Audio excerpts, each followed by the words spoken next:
नमस्कार मंडळी. मी डॉक्टर अंजली ढोमरे. माझं यूट्यूब चॅनल अंजली टिपू वाच याच्यावरती तुमचं सर्वांचं स्वागत करते. आज 2025 या वर्षाचा शेवटचा दिवस. उद्यापासून नवीन वर्ष 2026 हे सुरू होणार आहे. त्यामुळे ह्या सरत्या वर्षाला आनंदाने निरोप देऊ आणि उद्यापासून येणाऱ्या नवीन वर्षाचं सहर्ष स्वागत करूया. तुम्हाला सर्वांना माझ्याकडून शुभेच्छा. नवीन वर्ष सर्वांना कसं जाणार आहे याच्याबद्दलचा व्हिडिओ आपण आधीच बनवलाय. तो ज्यांनी बघितला नसेल त्यांच्यासाठी डिस्क्रिप्शन बॉक्समध्ये त्याची लिंक दिलेली आहे. त्यांनी तो जाऊन अवश्य बघावा. आपण जेव्हा एखादं काम करायचं ठरवतो त्यावेळेला आपण काय म्हणतो की ते यशस्वी होण्यासाठी आपल्याला त्याचे काही वेगवेगळे भाग करावे लागतात आणि दरवेळेला आपण त्यातला एक एक भाग आहे तो पूर्ण करत जातो. म्हणजे मग हे आपल्या हातातलं जे काम आहे ते यशस्वी पूर्ण होतं. मंडळी, हे सुद्धा अंदाज असतात की जानेवारी कुणासाठी कसा जाईल. याच्यातून तुम्ही तुमच्यासाठी जे जे चांगल्या गोष्टी असतील त्या उचलायच्या आणि त्याच्याप्रमाणे तुमचं प्लॅनिंग करायचं. आपण सहसा महिना सुरू व्हायच्या आधी हे दिलेलं असतं. त्यामुळे त्या महिन्याचं चांगलं प्लॅनिंग करायला तुम्हाला ही गाईडलाईन उपयोगी पडत जाईल. वळूया भाग्यांक 1 कडे. म्हणजेच अशी मंडळी ज्यांचा जन्म कुठल्याही महिन्याच्या 1, 10, 19 आणि 28 या तारखांना झाला आहे. मंडळी, हे जसं वर्ष तुमचं आहे ना तसा हा महिनाही तुमचाच आहे. हे वर्ष तुम्ही ज्या गोष्टीसाठी वापरायचं ठरवलंय ना त्या गोष्टीची उत्तम सुरुवात या महिन्यात होऊ शकते. त्याचं चांगलं पूर्वनियोजन तुम्ही करू शकाल.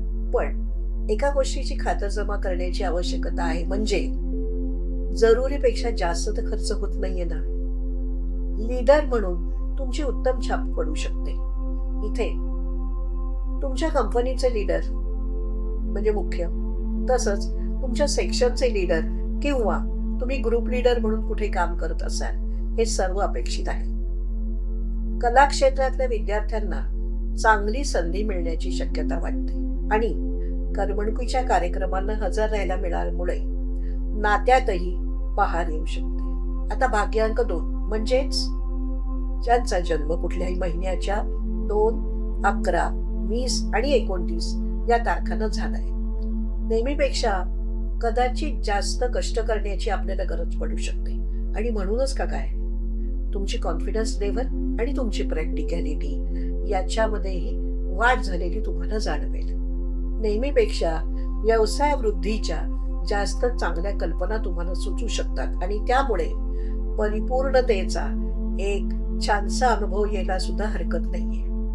मात्र घराला दुर्लक्षित केलं जात नाहीये किंवा घरातील जबाबदाऱ्यांच्याकडे दुर्लक्ष केलं जात नाहीये हे मात्र बघण्याची आवश्यकता कदाचित पडू शकते.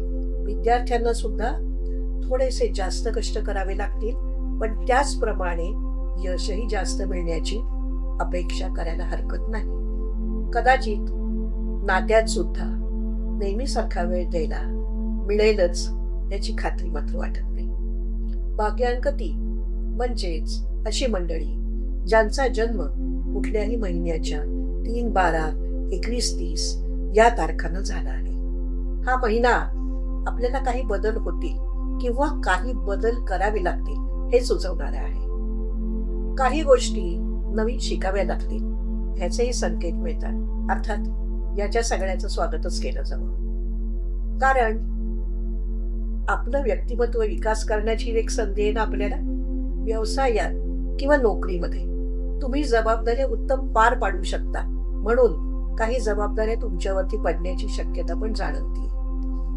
अर्थातच तुम्ही त्यांना उत्तम न्याय देऊ शकता हेही तुम्हाला माहित आहे. कदाचित मात्र नातेसंबंधांच्या मध्ये आपल्याला जेवढा वेळ द्यायची आवश्यकता आहे तेवढा मात्र वेळ तुम्हाला या कारणामुळे कदाचित देऊ शकता येणार नाही. आणि विद्यार्थ्यांनी सुद्धा एक गोष्ट लक्षात ठेवायची की एखादं अभ्यासाचं वेगळं दालन त्यांच्यासाठी उघडू शकतं. भाग्यांक 4 म्हणजेच अशी मंडळी ज्यांचा जन्म कुठल्याही महिन्याच्या 4, 13, 22 आणि 31 या तारखांना झालाय. हा महिना आपल्याला एक इंडिकेशन असं देत आहे की कदाचित आमदनीमध्ये आपल्या वाढ होणं शक्य आहे.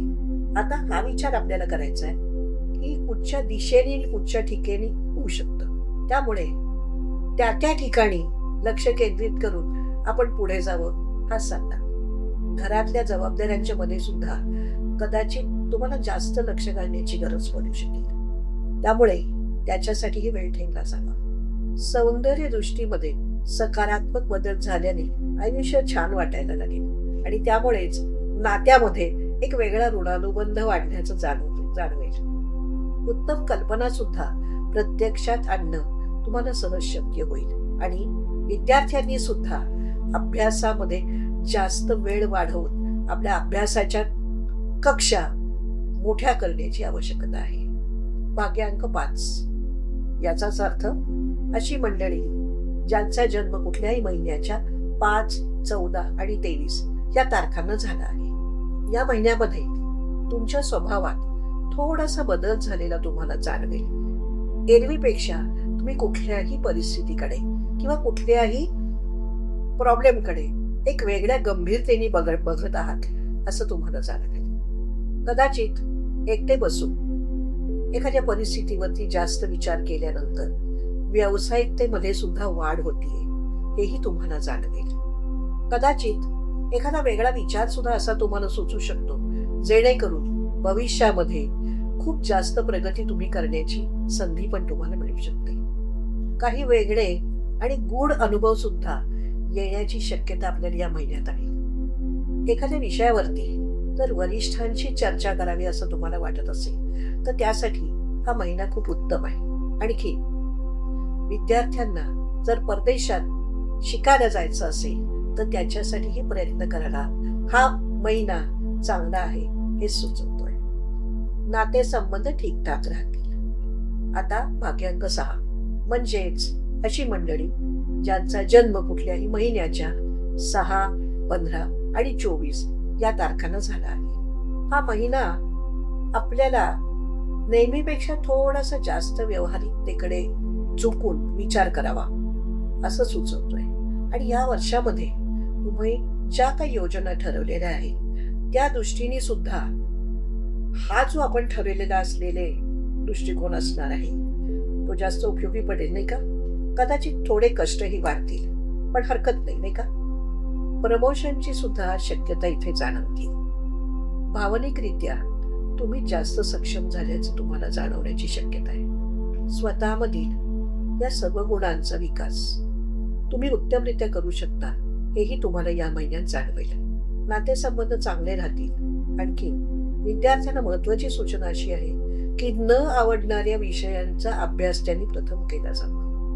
आता वळूया भाग्यांक 7 कडे म्हणजेच अशी मंडळी ज्यांचा जन्म कुठल्याही महिन्याच्या 7, 16, 25 या तारखांना झाला आहे. कामाची एक वेगळी तडफ आपल्या अंगी आली असं तुम्हाला जाणवायला हरकत नाहीये. हातात घेतलेलं काम पूर्ण करूनच सोडायचं हा मूड तुमचा कार्यक्षेत्री राहणार आहे. म्हणूनच महत्वाची आणि मोठी कामं हातात घेतली जावीत. आणि जर असं होत असेल की काही जुने आपल्याला नको असलेले विचार जर का त्रास देत असतील तर ते प्रयत्नपूर्वक मनातनं बाजूला काढले जावेत. म्हणजे नवीन गोष्टींवरती तुमचं चांगलं कॉन्सन्ट्रेशन होऊ शकेल.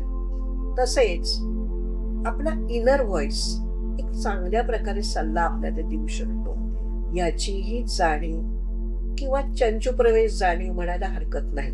आणि नातेसंबंधांच्या मध्ये सुद्धा तुम्हाला एक वेगळ्या प्रकारची कनेक्टिव्हिटी जाणवेल. विद्यार्थ्यांचा अभ्यास सुद्धा एका वेगळ्या लेव्हलला जाण्याची शक्यता जाणवते. भाग्यांक 8 म्हणजेच ज्यांचा जन्म कुठच्याही महिन्याच्या 8, 17 किंवा 24 तारखेला झाला. या महिन्यात काहीतरी नवीन योजना तुमच्याकडनं राबवल्या जाण्याची शक्यता वाटते. तसेच काही नवीन ओळखीही होऊ शकतात ज्या पुढे जाऊन फ्रुटफुल ठरू शकतात. तुमच्या कष्टाळू स्वभावाची नोंद वरिष्ठांच्या नजरेत नक्की घेतली जाईल. आत्मविश्वासामध्ये वृद्धी संभवते आणि कामाबरोबर सामाजिक कार्यात सुद्धा भाग घ्यावासारखा वाटेल. पण यामुळे तुमचा साथीदार तर नाराज होत नाही ना याची खातरजमा मात्र करा. विद्यार्थ्यांनी आपले पूर्ण लक्ष अभ्यासावरती केंद्रित करण्याची गरज आहे. भाग्यांक 9 म्हणजेच अशी मंडळी ज्यांचा जन्म कुठल्याही महिन्याच्या 9, 18, 27 या तारखांना झालाय. हा महिना एक महत्वाची गोष्ट आपल्या राशी सुचवतोय की स्वतःच इंट्रोस्पेक्शन करण्याची आवश्यकता आहे. काही लहान असल्या तरी महत्वाच्या गोष्टी चुकून नजर चुकीने राहिल्या आहेत का हे पण बघण्याची आवश्यकता पडू शकते.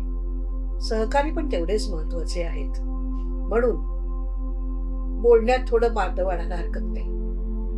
एक महत्वाची शक्यता अशी आहे की एखादी ओळख किंवा एखादी मैत्रीच्या पुढे पण जाण्याची शक्यता वाटते. मात्र कुठल्याही निर्णयावरती पटकन यायच्या आधी डोळसपणा आपण अंगी बाळगलेला आहे ना याची खातरजमा केली जावी. तसंच कुठलाही अतिमहत्वाचा जर निर्णय असेल तर तो लगेच घेण्याच्या ऐवजी थोडासा पुढे ढकलता आला तर बरं पडेल. विद्यार्थ्यांनी मात्र अभ्यास आहे की अभ्यास एवढाच केला जावा हे ध्यानात घ्या. मंडळी, आज इथेच थांबलो. माझा YouTube चॅनेल अंजली टी गुवाच हे बघत राहा, सबस्क्राईब करत राहा, शेअर करत राहा, आपली मतं मांडत राहा. धन्यवाद.